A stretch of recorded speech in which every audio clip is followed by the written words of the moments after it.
शांति। धनतेरस की आप सभी को हार्दिक शुभकामनाएं।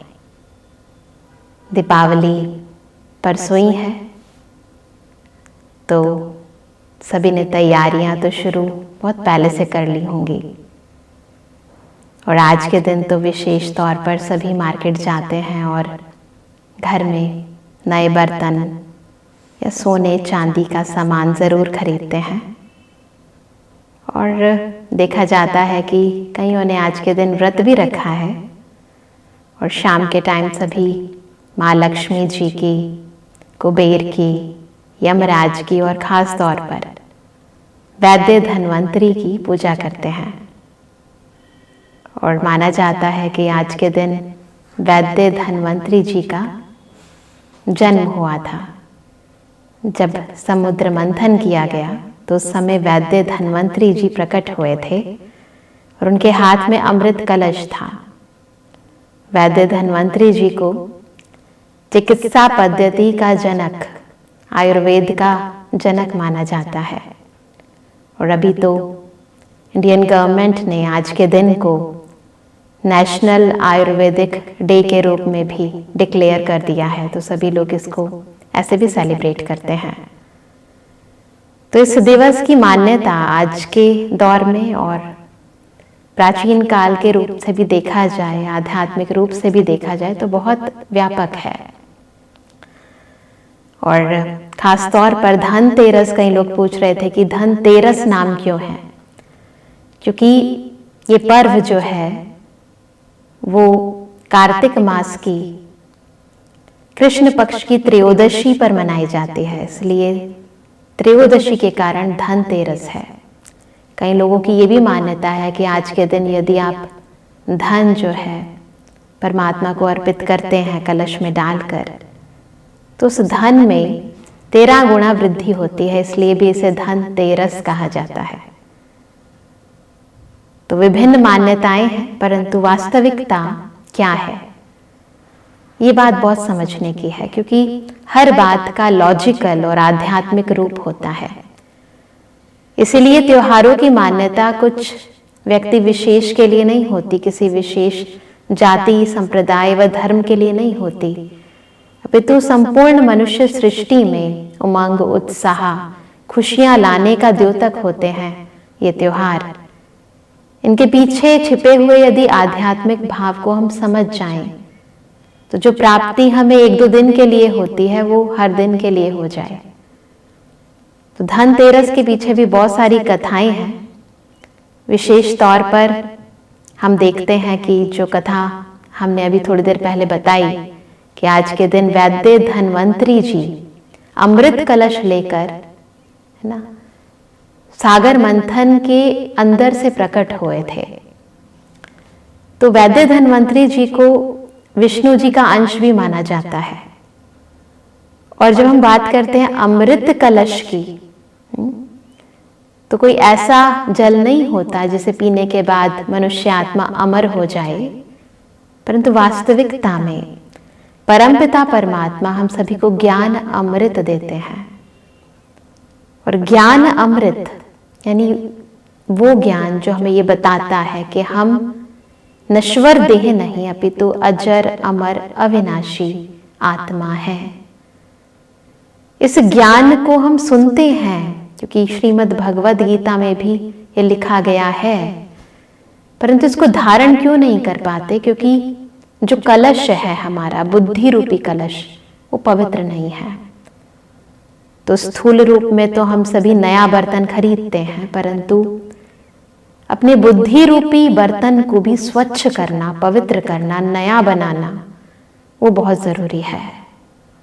और उसके लिए बहुत जरूरी है कि हम पवित्रता के स्रोत परमपिता परमात्मा के सानिध्य से अपने बुद्धि के अंदर जो पुरानी मान्यताएं, पर चिंतन, पर दर्शन की बातें हैं, उनको सदा काल के लिए खत्म करें, उसे पवित्र बनाएं, दिव्य बनाएं, उसमें ईश्वरीय ज्ञान धारण करें।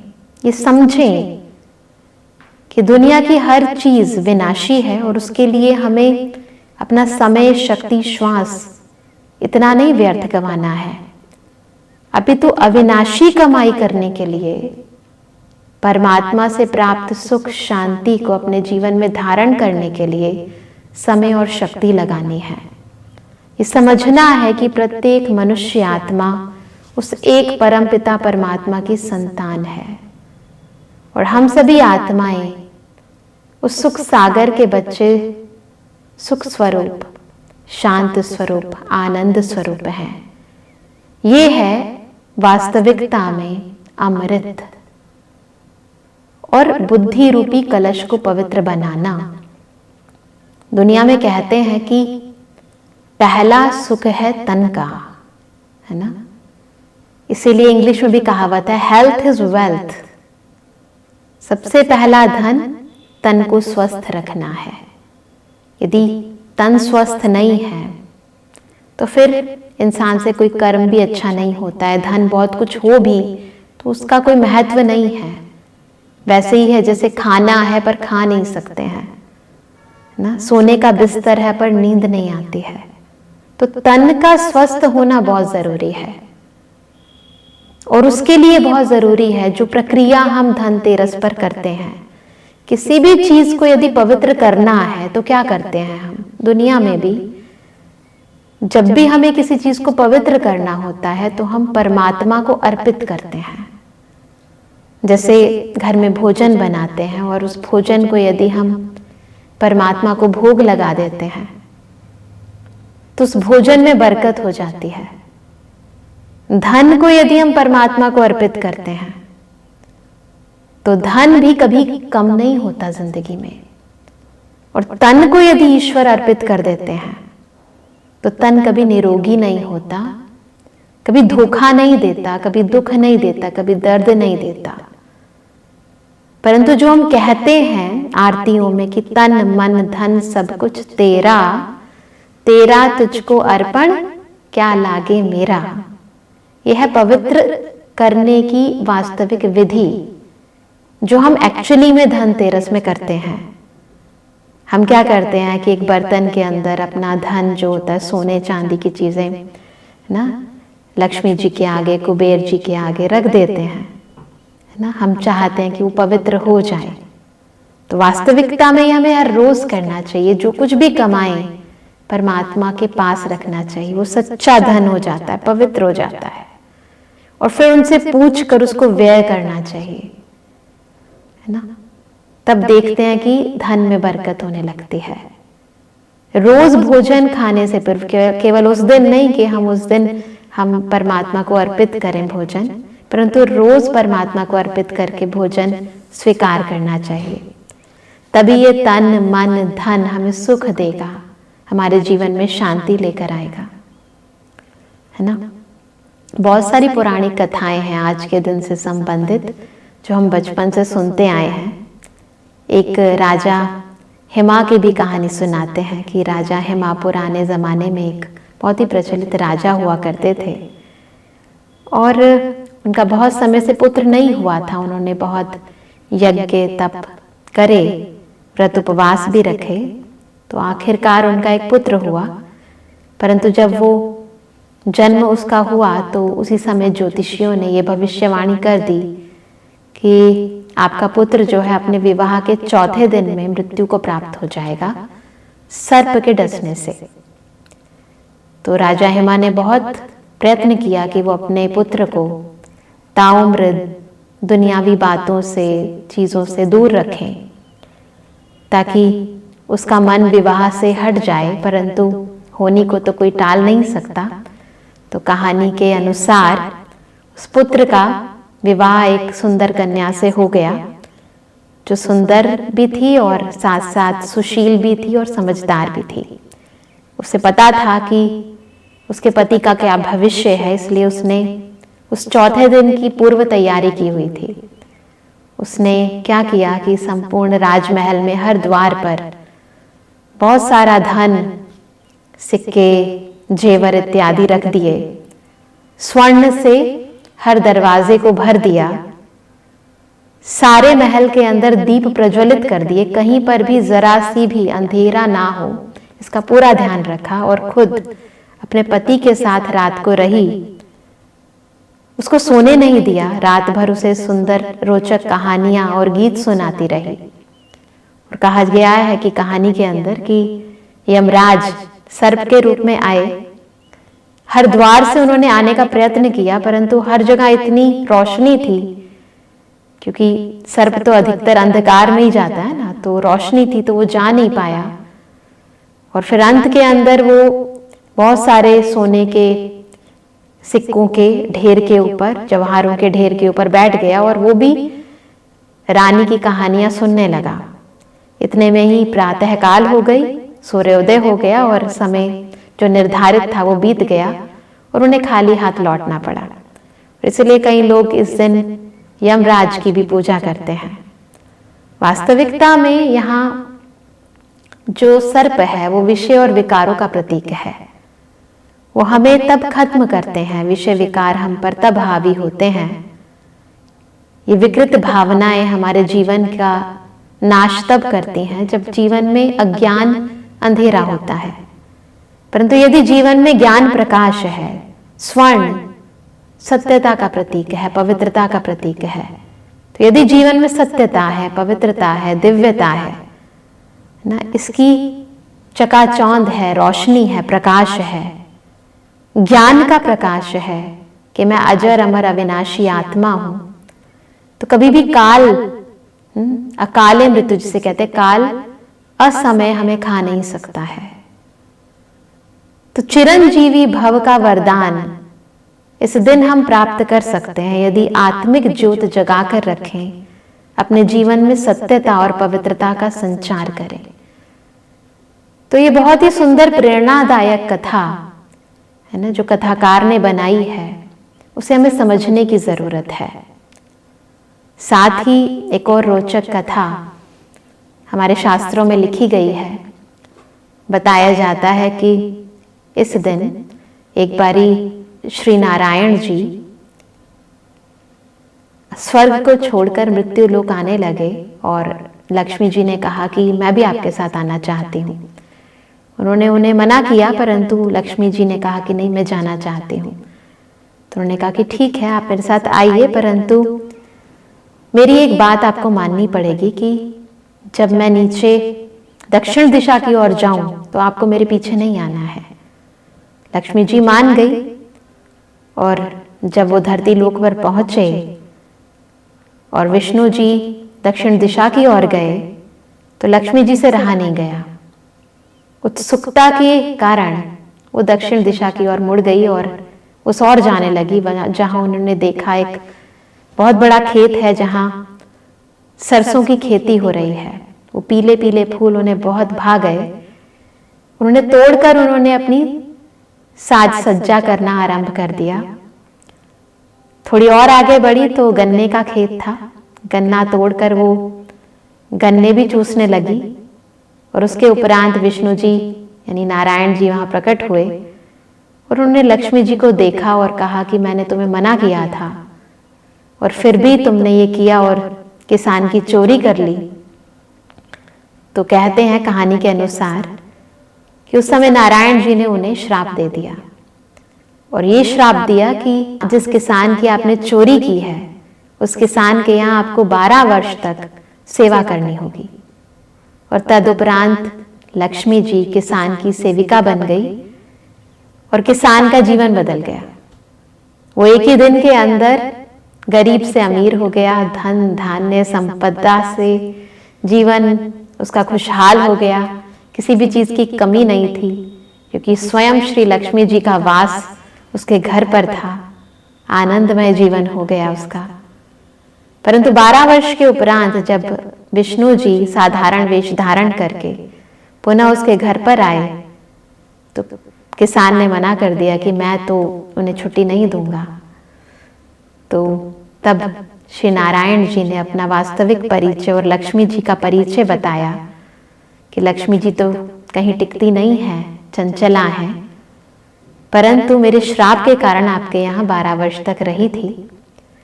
तब किसान के आग्रह पर कहानी में बताया जाता है कि लक्ष्मी जी ने कहा कि प्रत्येक वर्ष कार्तिक मास की कृष्ण पक्ष की त्रयोदशी पर यदि घर को स्वच्छ करके तुम मेरा आह्वान करोगे, मेरी पूजा अर्चना करोगे, तो पूरे वर्ष तुम्हारा घर, तुम्हारा जीवन सदा संपन्न रहेगा, कभी किसी चीज की कमी नहीं होगी, मेरा वास सदा रहेगा।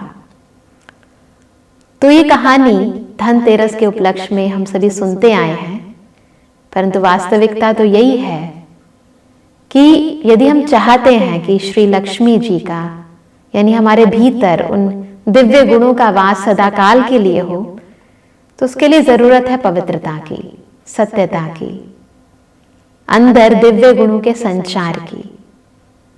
और ये बात हमें केवल एक दिन के लिए नहीं, अपितु हर दिन के लिए धारण करनी है। और हम जानते हैं कि धनतेरस के अगले दिन हम सभी मनाते हैं छोटी दीपावली, जिसे नरक चतुर्दशी भी कहते हैं, क्योंकि कार्तिक मास की कृष्ण पक्ष की चतुर्दशी पर यह मनाई जाती है। और इसके संबंधित भी बहुत सारी कथाएं प्रचलित हैं, जिसमें से एक बहुत ही प्रचलित कथा है नरकासुर की, ना, क्योंकि नाम ही नरक चतुर्दशी है ना, नरकासुर से ये नाम निकला है। नरकासुर, जिसकी कहानी में हम सभी बताते हैं कि वो एक बहुत बलशाली असुर था, जिसने तीनों लोकों पर अपना शासन कर रखा था। मनुष्य आत्माएं तो क्या, देवात्माएं भी उससे हिल गई थी, है ना। इंद्र का जो सिंहासन है वो भी हिल गया था, और उन्होंने 16,108 रानियों को बंदी बनाकर रखा था। और तब क्योंकि नरकासुर को जैसा वरदान था ब्रह्मा द्वारा, तो उस अनुसार श्री कृष्ण ने सत्यभामा की मदद से उनका वध किया था। तो इस युद्ध के अंदर एक बात बहुत अच्छी दिखाई गई थी कि श्री कृष्ण ने अकेले नहीं उस युद्ध को जीता, अपितु सत्यभामा की मदद से जीता, जो ये बताते हैं कि प्राचीन काल में भी स्त्री और पुरुष को बराबर का दर्जा दिया जाता था। तो एक धर्म, एक राज्य, स्त्री और पुरुष को एक साथ एक ही नजर से देखना, किसी को ऊंचा और नीचा ना देखना, ये भी ये दिन, ये विशेष दिन हमें बताता है। साथ ही केवल 16,108 रानियों की बात नहीं है, परंतु आज संपूर्ण सृष्टि के अंदर प्रत्येक मनुष्य आत्मा आसुरी वृत्तियों से ग्रस्त है, क्योंकि ये संपूर्ण सृष्टि नर्क हो चुकी है, जहां प्रत्येक मनुष्य आत्मा में काम है, क्रोध है, लोभ है, मोह है, अहंकार है। ऐसे में स्वयं परमपिता परमात्मा शिव ना, शिव शक्ति के रूप में, यानी माताओं और कन्याओं के साथ मिलकर एक बहुत दिव्य कर्तव्य संपूर्ण सृष्टि पर कर रहे हैं। और संपूर्ण सृष्टि के अंदर सर्व मनुष्य आत्माओं को इन विकारों के बंधन से छुड़ा रहे हैं। और जब हम आत्माएं इन विकृतियों से छूट जाती हैं, कैसे छूटती हैं? शिव से शक्ति लेकर छूटती हैं। और तब इस संसार के अंदर सच्ची स्वतंत्रता आती है। एक ऐसा समय आता है जहां प्रत्येक मनुष्य आत्मा जीवन मुक्त होती है, यानी जीवन तो होता है, परंतु विषय विकारों से, दुखों से, दर्दों से प्रत्येक मनुष्य आत्मा मुक्त होती है, यानी नरकासुर के जंजीरों से मुक्त होती है। तो कहानी है, कथा है, परंतु उसके पीछे जो आध्यात्मिक भाव है वो ये है कि हमें स्वयं को इन आसुरी वृत्तियों से सदाकाल के लिए छुड़ाना है, इन बंधनों से सदाकाल के लिए मुक्त होना है। यदि ये हम कर लेते हैं तो आत्मा का दीपक जग जाता है। इसीलिए दिखाते हैं कि नरक चतुर्दशी पर चतुर्मुख जो दीवा है वो दक्षिण दिशा की ओर जलाया जाता है, क्योंकि जब मनुष्य आत्माएं वाम मार्ग में जाती हैं द्वापर से, है ना, तो दक्षिण दिशा अपोजिट दिशा मानी जाती है। तो आत्मा अपने को आत्मा नहीं देह समझती है, देह भान में आ जाती है, तब दीवे की जरूरत होती है, यानी आत्मज्योत जगाने की जरूरत होती है। तब परमात्मा हमें स्मृति दिलाते हैं कि हम देह नहीं अपितु इस देह से अलग चेतन ज्योति अजर अमर अविनाशी आत्मा है। सत्य स्वरूप में हम शांत हैं, सुखी हैं, आनंदित हैं, प्रेम स्वरूप हैं। तो क्यों ना इस त्योहार को हम आध्यात्मिक रीति मनाएं और एक दो दिन की नहीं अपितु प्रत्येक दिन की दीपावली मनाएं, प्रत्येक दिन धनतेरस हो, छोटी दिवाली हो। आइए थोड़ी देर के लिए हम इस अनुभव को अपने भीतर समाएं। मन को सब बातों से बिल्कुल डिटैच करें, एकदम शांत महसूस करें। इस देह में आंखों से ऊपर भ्रुकुटी के मध्य मैं चेतन ज्योति चमक रही हूं।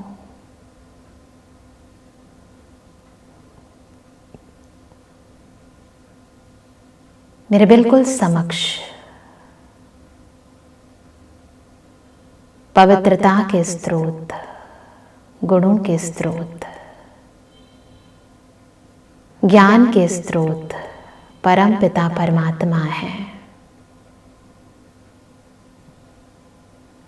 परम ज्योत से निकलती शक्तिशाली किरणें मेरे भीतर के सब अवगुणों को, अंदर की कमजोरियों को खत्म कर रही हैं।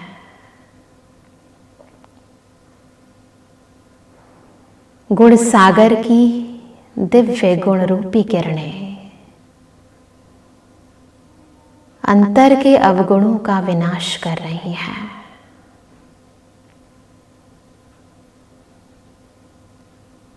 पवित्रता के सागर की पवित्र किरणें मन, बुद्धि, संस्कारों को, तन को, धन को, मन को पावन, निरोगी बना रही है। फील करें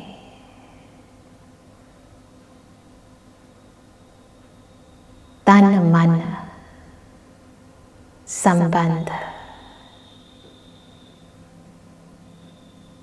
धन की सच्ची शुद्धता व पवित्रता को, अंतर की आसुर्यता, विकृतियां नष्ट हो गई, अंतर की ज्योति सदाकाल के लिए जग गई।